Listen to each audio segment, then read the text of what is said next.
शरद जी, चीन के लिए कितनी परेशानी होने वाली है? भारत के पॉइंट ऑफ व्यू से तो इम्पोर्टेंट है ये।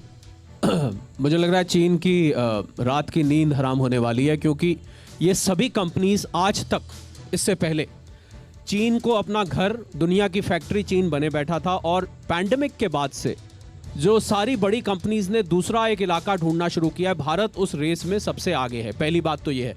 दूसरा, आपने जो 3 कंपनीज अभी आपके संवाददाता जो बता रहे थे, उसमें कॉलकॉम से जो मीटिंग है, सेमीकंडक्टर जिसको हम चिप्स भी कहते हैं, जो कि मोबाइल्स में, टेलीफोन्स में, गाड़ियों में, जितने भी जहां पर कंप्यूटिंग का काम होता है वहां पर वो यूज़ होते हैं, उनकी बड़ी ज़बरदस्त शॉर्टेज दुनिया भर में चल रही है पैंडेमिक के बाद।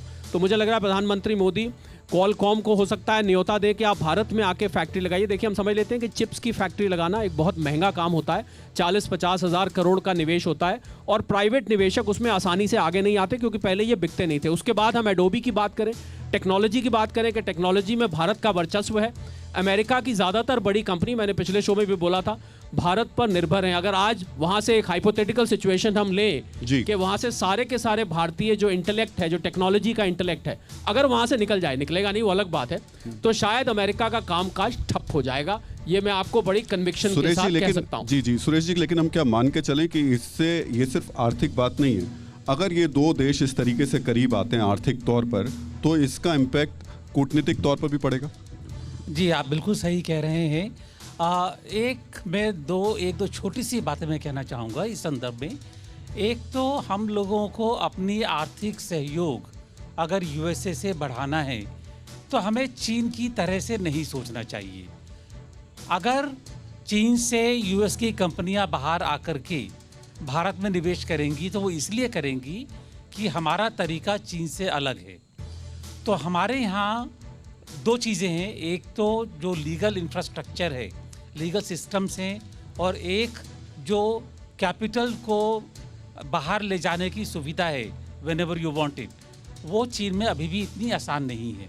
तो एक तरह से कंपनियों को इंडिया में इन्वेस्ट करने के लिए काफ़ी आसानी भी रहती है और सिस्टम भी है जी। एक चीज़ जो हमको डेवलप करनी पड़ेगी, जो हमारे पास नहीं है, कि भारत की खाली मार्केट एक सेमीकंडक्टर फैक्ट्री के लिए काफ़ी नहीं है। हमको अपनी ग्लोबल सप्लाई चेन्स बनानी पड़ेंगी।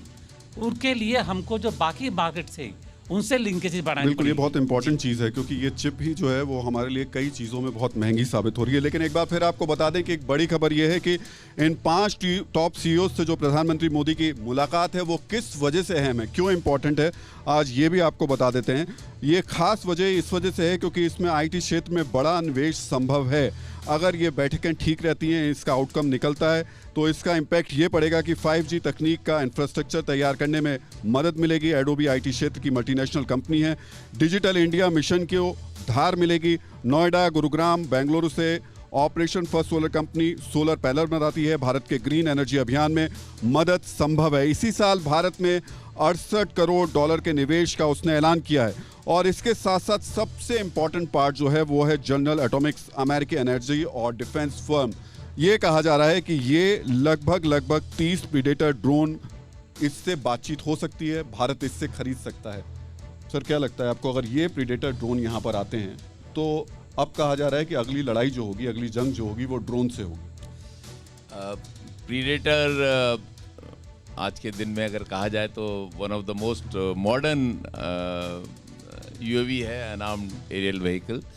एंड बेसिकली इसको ISR, जो हम आर्मी के आर्म फोर्सेस के टर्म्स में यूज़ करते हैं, इंटेलिजेंस, सर्वेलेंस एंड रिकॉनेसेंस के लिए यूज़ होता है। ये high altitude and long endurance का एक UAV है। 12,000 किलोमीटर इसकी इंड्योरेंस है। तो आज के दिन में ये दुनिया का सबसे बेस्ट UAV है। और बेसिकली ISR दो ऑफ कोर्स इसमें पेलोड्स वगैरह, इलेक्ट्रॉनिक वॉरफेयर है, इलेक्ट्रो ऑप्टिकल डिवाइसेस हैं, सिंथेटिक अपर्चर रडार है, ये सब लोड हो सकते हैं। अब इसको अटैक मोड में भी इसको यूज़ किया जा सकता है इस पर।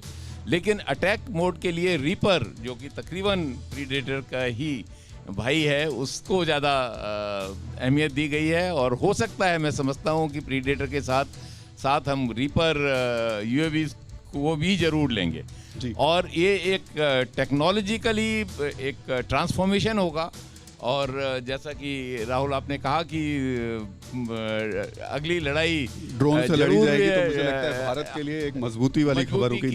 अड़ी सोमवार से शुक्रवार शाम 6 बजे सिर्फ TV9 भारतवर्ष पर।